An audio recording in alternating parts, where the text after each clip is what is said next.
Good morning. I was smoking one of my Dublin Bold Italians, and I know it's Italian because it says Italian on the bottom of it. Doesn't say who made it though. But that's not what this video is about. Um, since I had gotten back into smoking on a heavier manner, I mean, before I decided to jump into the hobby hardcore, I'd probably smoke a pipe. I'd probably do anywhere from 4 to 24 bowls in a year. You know, because I was working, I was this, I was that.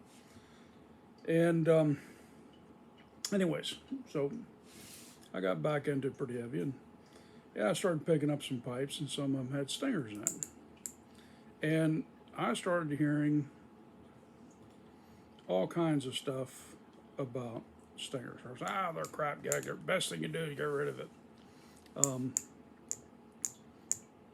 And I'll be honest with you, pipes have things for reasons.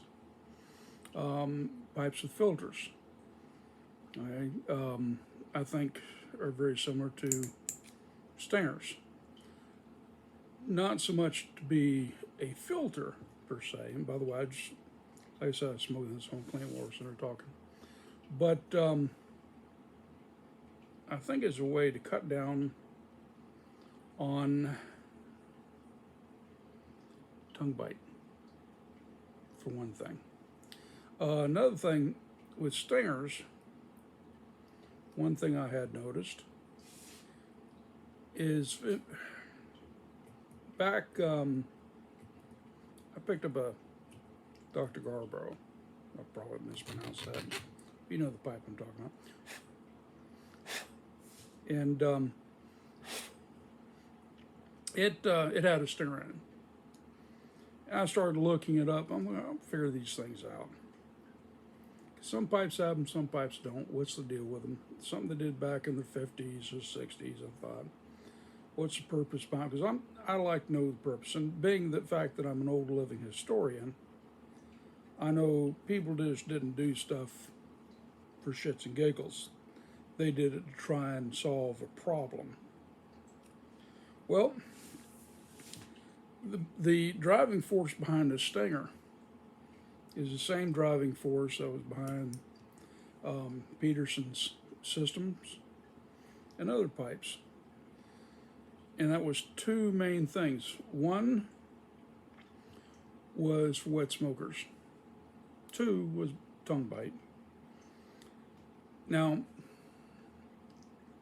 the stinger, like in this one here, you've got, I don't know if you can see it, but you've got actually a pretty good size chamber in there just for that. And if you look like on this stinger, you've got 3 holes. Obviously one going directly into it.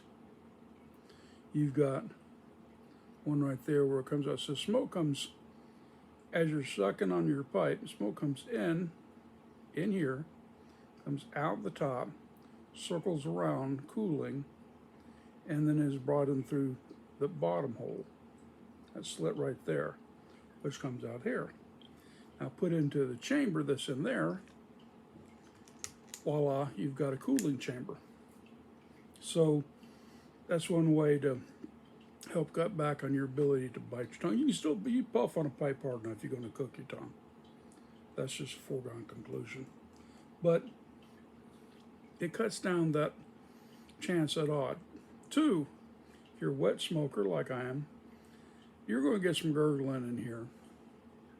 One thing you're not going to get, if you ever smoke a pipe that doesn't have a filter or stinger, and you're a wet smoker, one thing you may find as you're smoking, you puff along, you get a gurgle, and you go to draw on your pipe, suddenly you get a spit wad of tar.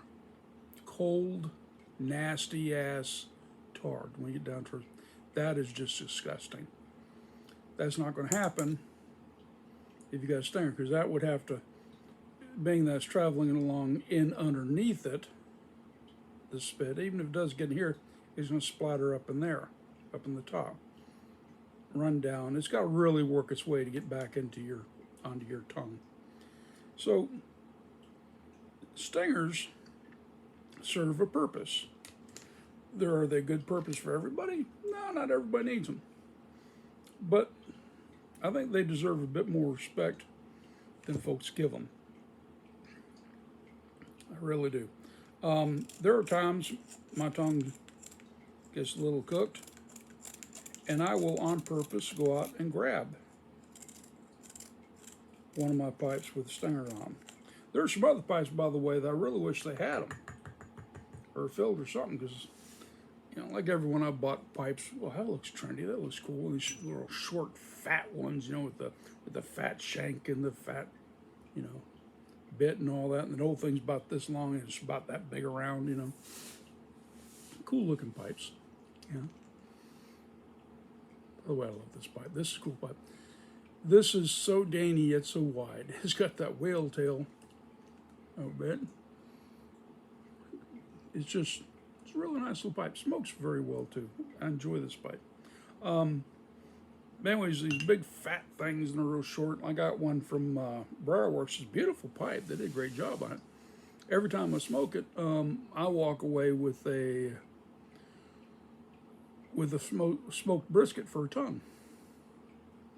So, anyways, so when you hear folks on some of the forums and some of the groups talk about best thing you do with the damn stinger is throw it away. I would just, you know, it's like listening to someone giving their account of God knows what. There's always going to be some loudmouth that doesn't like anything in life. Try it, use it. Use it to help train yourself if you're a new smoker to slow down. And if you do want to burn your tongue a lot on others, get a pipe with a stinger in it. You know, there are different leg stingers, like you saw on the on that one Mr. Bragg of mine. It's got a short, fat stinger. My long champs, they all have a long, kind of a twisted stinger that does their job for them. You know. There's different design stingers, because this is a problem that folks who've been making pipes for a long time have been working with since, I think pretty much, well, since pipes started getting shorter. Because back when you had the long church wardens and tavern pipes and the trade pipes with a long piece of river cane and all, you didn't have that problem all that much when you went to a short pipe.